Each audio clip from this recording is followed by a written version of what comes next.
Fitin10 Nation, it is day 39, and I have put up the link for you to book your scans. Just go to www.calendly.com/train-on-main. www.calendly.com/train-on-main and book your scan. I have created a total of about 18 appointment slots, I think. And so you should not have any issue getting in, and also gives us a bit of buffering time should we get a little bit behind on appointments. Okay, which we try not to do, but you never know. Okay, try to get the appointments done in 10 minutes. When I talked about fiber the other night, I want to also mention one other thing about fiber. You know, fiber is one of those things that is going to help regulate blood sugar levels. It's going to slow down the release of sugar into your bloodstream. And this is a good thing because we don't want a sudden influx of sugar in the bloodstream. The slower, well, within reason, but the slower the better, in essence, right? We get more stable blood sugar levels. So fiber, remember this, protein, fiber, and fat will all help to regulate blood sugar levels. And you may not think it applies to you because you're healthy and you're not diabetic, but it does, and it does play a small role, at least, in storage of fat. Okay, so preventing storage of fat. All right, so you know, when you think about eating carbohydrates and you think about eating sugars, you think, oh my God, I'm having some fruit, there's some sugar here. Well, you know, certainly it's nowhere near as bad as eating some sort of refined sugar like some chocolate or candy or something, because we're getting micronutrients. But also if you include some fiber with that,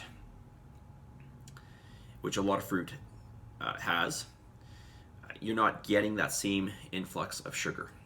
Okay, and even if you just had some sugar, let's just say, okay, I encourage you not to, but you have some fat and some protein and fiber, the whole game changes. That sugar is it's no longer just as detrimental as sugar on its own, okay? Okay, not as dangerous as sugar on its own. All right, so just remember that. Protein and fat and fiber is your friend when it comes to regulating your blood sugar levels. Okay, let's get into some of your questions here. So, where are we here? Okay, name something specific you need help with. What exercises can help even out the height of my shoulders? Okay. My right shoulder is significantly lower due to years of wearing my bag on that side. So when I do exercises like barbell presses laying down, barbell is sloped down to the right side when I reach to the top.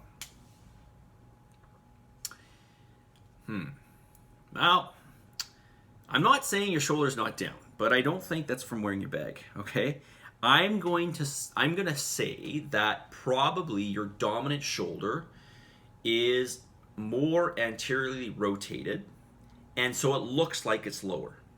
And in fact, it is a little bit lower. And that's probably just from overuse. It has nothing to do with your bag. Okay? Maybe I'm wrong, but I don't think so, okay? So when it comes to that, doing rows and other shoulder exercises and stretching out that area, opening up this area, or maybe it's the shoulder, opening up this area more, that will help you to get that shoulder in a more natural position that should be in, okay, to match the other shoulder. So what happens is when you get tight through the shoulder, it doesn't just come in like this, it actually gets pulled down like this. So if you look at yourself, each and every one of you, if you stand in the mirror with your shirt off and you put your arms down and you look closely at both your shoulders, you will probably see one of your shoulders is slightly lower than the other one, okay? And with some people, it's more, okay? And I actually have a shoulder issue, and even so much as one of my lats is actually constantly engaged more so than the other one. So I have an issue like what you're describing, and that's just due to, you know, some shoulder issues that I'm having, primarily in my subscap. So let's take a look at it when I see you next and see if see exactly what this is. But it's not from you wearing your bag. I can pretty much guarantee you it's not from wearing your bag. Okay, I mean, it's not to say that you might be wearing your bag on that side, but I don't think it's from that. So we'll take a look and see. Okay, and then we'll assess from there. Should I eat? Did I answer that question in full? I think I did. Okay. Is there something you'd like me to cover in this week's video series? Should I eat before lift camps? If yes, what? Or when and what? Okay, great question. If you have a full meal, okay, so let's go by, I'm not going to say snack, okay? I'm just going to say like full meal versus half meal. If you do a full meal, I would eat that like an hour and a half, at least before you work out. Typically what I do and what I like to do, and I don't like training with food in my stomach, and I don't think it's a good thing to do, because you got to digest food and you're not going to do that when you're training, is I will have something small about half an hour before I train. Okay, typically I'll have 1 or 2 isobars. Why an isobar?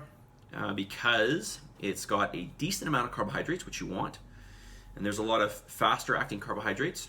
Well, there's a mix in it, which is actually a good thing.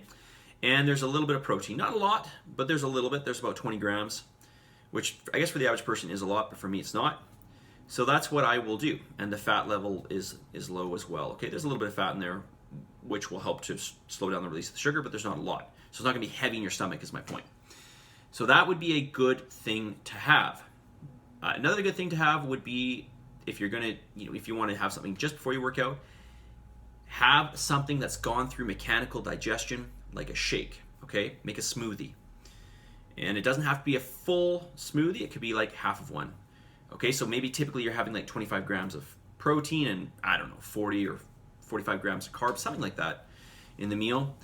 You could do half of that and come into the gym about half an hour later.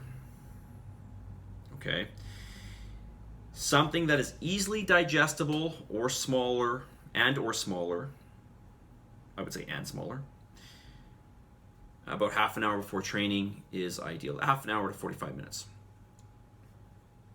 Again, a smoothie is ideal for this. And make sure you get some protein and get some carbohydrates. A little bit of fat would be okay. I don't suggest doing a lot of fat. Okay, what's a little bit of fat? 5 grams, 6 grams, something like that. Not a lot. A decent amount of protein. Okay, somewhere in that 15 to 30 grams. 30 grams might be a bit much for you. Okay, let's say 15 to 20 grams. Maybe for some gentlemen, 25, something like that. And a little bit of fat. Okay, now I know I'm not giving you specific foods here because you can basically have anything you want that fits that. Okay, but as I said, I like to do an isobar. That works well for me. Or I will do a smoothie. Okay, maybe some banana with some protein powder, perhaps a little bit of Greek yogurt, some almond milk. And you could put in a little bit of nut butter in there just to add a bit of fat. Okay. All right, I hope that helps you. 9 minutes. Okay. Let's get the message of the day. All right. Goes like this. Action beats anxiety. Motion beats meditation. And work beats worry. I'll say it one more time. Action beats anxiety, motion beats meditation, work beats worry. I have to say that being somebody that can suffer from anxiety sometimes, generally, and this is usually just about the future, rational or as irrational as it can possibly be, Generally, I'll just tell you, generally I get anxiety if I feel like I'm behind in something, or I'm not working hard enough in something, or I'm just not happy with what I have done so far, or, there's something that's in the back of my mind that's affecting me. So generally what I'll do to get rid of that anxiety is to actually start working on the problem, and then it starts to go away, right? So this is actually one quote that actually really helped me in this way, but it's the only thing that really helped me to do that. Okay, working out really helped also battle some anxiety that I'm dealing with and whatever I'm worried about or frustrated with or whatever, as an outlet. But the point is, by this quote is, sitting around and thinking about it is I would say, generally speaking, not a good course of action. Okay, so I'll get back to it here. Say it one more time. Action beats anxiety, motion beats meditation, and work beats worry. If there's something, like maybe this challenge, okay, just do the work. Do the work and you'll feel better. You will feel perhaps less anxious, perhaps less frustrated about it, and you will see more change, okay?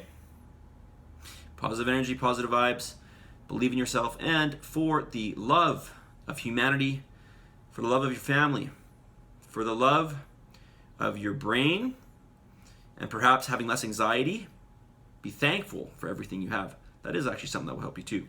Be thankful for everything you have. Just list out 5 things you're thankful for. Repeat that over 5 times. I guarantee you'll have less anxiety. Okay? All right, y'all? All right, you all? All right, y'all? We'll talk to y'all soon. Have a wonderful evening. And I will not see you tomorrow because tomorrow's Wednesday. But I'll see you Thursday or maybe Friday. Okay? See you guys.